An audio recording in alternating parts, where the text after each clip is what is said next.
Assalamualaikum warahmatullahi wabarakatuh.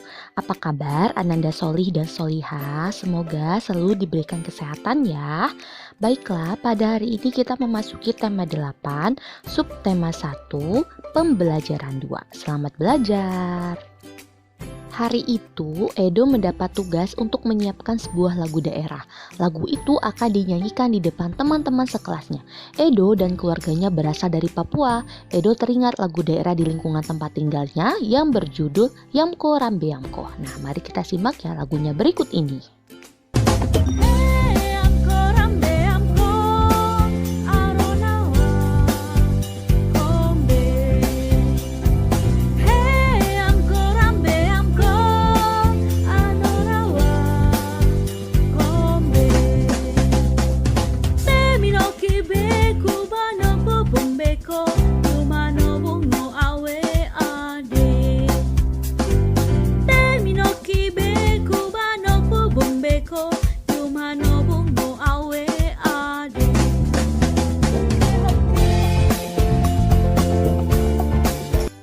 Nah, itu dia ya lagu Yamko Rambe Yamko. Nah, Edo berhasil menyanyikannya dengan baik. Saat bernyanyi, Edo memperhatikan tempo dan tinggi rendah nada. Nah, apa kamu masih ingat tentang tempo dan tinggi rendah nada?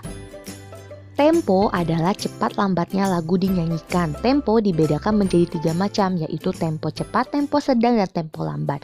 Pemilihan tempo dalam suatu lagu harus disesuaikan dengan isi lagu. Sebagai contoh, lagu yang menggambarkan keriangan biasanya menggunakan tempo cepat, dan lagu untuk menidurkan bayi biasanya menggunakan tempo sedang atau tempo lambat. Sementara itu, tinggi rendah nada merupakan cara menyanyikan lagu sehingga menghasilkan nada tinggi ataupun nada rendah sesuai dengan notasi lagu.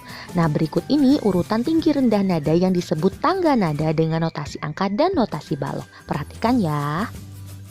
Nah, perhatikan tabelnya di atas ya. Semakin ke kiri, nada akan semakin rendah, dan sebaliknya semakin ke kanan, nada akan semakin tinggi. Nada-nada yang bertitik di bawah disebut dengan tangga nada oktav rendah. Nada-nada yang tidak bertitik disebut tangga nada oktav sedang, dan nada-nada yang bertitik di atas disebut tangga nada oktav tinggi. Tangga nada adalah urutan nada yang disusun secara berjenjang.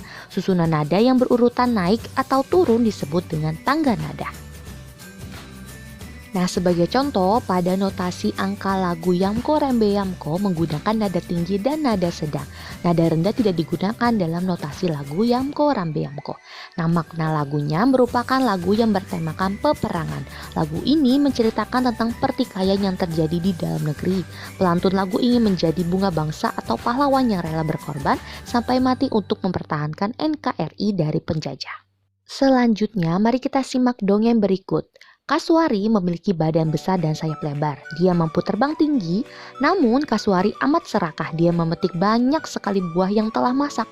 Buah-buahan itu disembunyikan di bawah sayapnya sehingga burung-burung lain tidak kebagian. Burung-burung lain mengetahui keserakahan Kasuari. Oleh karena itu, tidak seekor burung pun mau berteman dengannya. Meski demikian, Kasuari tidak memedulikannya. Lama-kelamaan Kasuari semakin serakah. Tidak hanya buah-buahan di pohon saja yang diambilnya, tetapi juga buah-buahan yang jatuh ke tanah. Burung-burung lain pun jengkel. Mereka mencari cara agar Kasuari sadar dari sifat serakahnya. Bagaimana jika lomba terbang? Siapa yang mampu terbang tinggi dan paling jauh dialah pemenangnya. Kalau Kasuari kalah, dia tidak boleh mencurangi cita lagi, usul Dara Mahkota. Siapa yang bisa melawan Kasuari? Badannya besar, sayapnya lebar. Sekali mengepakkan sayap, dia pasti bisa terbang jauh. Kita tidak akan menang, jawab Pipit pesimis. Ingat, kita harus menggunakan akal. Serahkan semuanya kepadaku. Aku akan melawannya dalam perlombaan ini, kata Dara Mahkota sambil tersenyum. Dia berusaha meyakinkan teman-temannya. Teman-teman Dara Mahkota saling berpandangan. Mereka bertanya-tanya dalam hati, mungkinkah Dara Mahkota yang bertubuh kecil dapat mengalahkan Kasuari yang besar? Dara Mahkota menyampaikan tantangannya kepada Kasuari. Kasuari menyetujui tantangan Dara Mahkota. Saat pertandingan tiba, semua burung hadir untuk menyaksikan. Dengan sombongnya, Kasuari menertawakan Dara Mahkota. Sudahlah, kamu menyerah saja daripada mendapat malu, ejek Kasuari.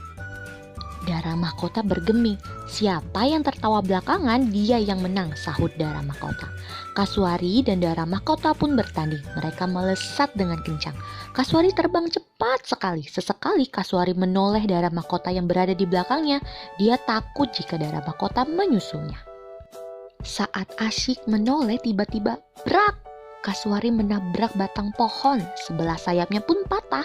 Semua yang hadir tertegun, tetapi Kasuari tak mau menyerah. Dia berusaha bangkit dan mengepak-ngepakkan sayapnya. Sayangnya dia terus terjatuh dan menggelepar di tanah. Sementara itu Dara Mahkota terus melesat jauh meninggalkan Kasuari. Kasuari hanya dapat memandang Dara Mahkota dengan rasa malu.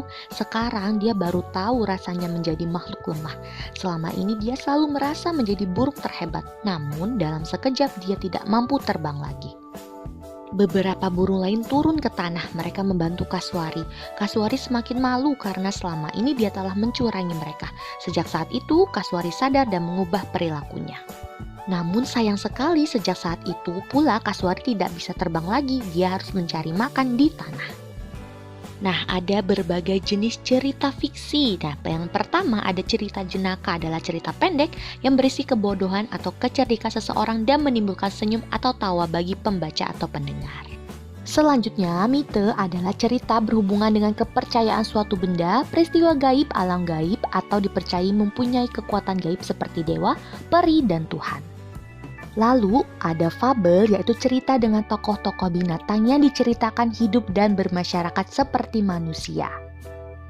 Legenda adalah cerita lama mengisahkan riwayat terjadinya suatu tempat atau wilayah, kejadian alam, asal-usul suatu benda, atau kejadian di suatu tempat atau daerah.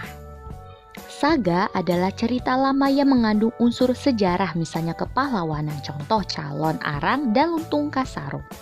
Lalu, cerpen adalah cerita fiksi yang memaparkan kisah ataupun cerita tentang kehidupan manusia melalui tulisan pendek. Cerpen dapat selesai dibaca dalam sekali duduk.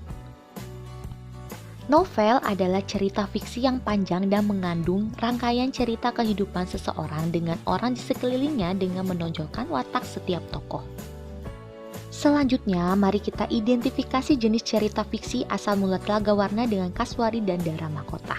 Nah, cerita asal mula Telaga Warna merupakan cerita rakyat berjenis legenda karena mengisahkan asal mula terjadinya suatu tempat, yaitu Telaga Warna. Sedangkan Dara Mahkota adalah cerita rakyat berjenis fabel karena tokoh-tokoh yang terdapat pada cerita adalah binatang, yaitu burung, dan burung-burung itu diceritakan hidup, bersosialisasi, dan dapat berbicara. Pulang sekolah, Edo mengendarai sepeda. Di jalan cukup ramai, Edo mengurangi kekuatan saat mengayuh sepeda. Laju sepeda menjadi lambat. Di jalan lengang, Edo menambah kekuatan saat mengayuh sepeda. Laju sepeda menjadi cepat. Kekuatan mengayuh mempengaruhi laju sepeda. Saat Edo mengurangi kekuatan dalam mengayuh sepeda, Edo telah mengurangi gaya. Sebaliknya, saat Edo menambah kekuatan dalam mengayuh sepeda, Edo telah menambah gaya. Nah, dengan demikian gaya berpengaruh terhadap gerak benda. Perhatikan percobaan berikut ini. Saat mendorong meja sendiri, beban meja terasa lebih berat. Ketika mendorong meja berdua, beban meja lebih kecil sehingga lebih mudah untuk mendorong meja. Pergerakan meja saat didorong sendiri, gaya dorongnya lebih besar, tetapi jika meja didorong oleh dua orang, maka dorongannya akan lebih ringan. Nah, maka dapat disimpulkan ketika didorong sendiri, meja akan terasa lebih berat, sedangkan ketika meja didorong berdua, meja akan terasa lebih ringan. Nah, demikian pembelajaran pada hari ini. Ibu ucapkan terima kasih. Wassalamualaikum warahmatullahi wabarakatuh.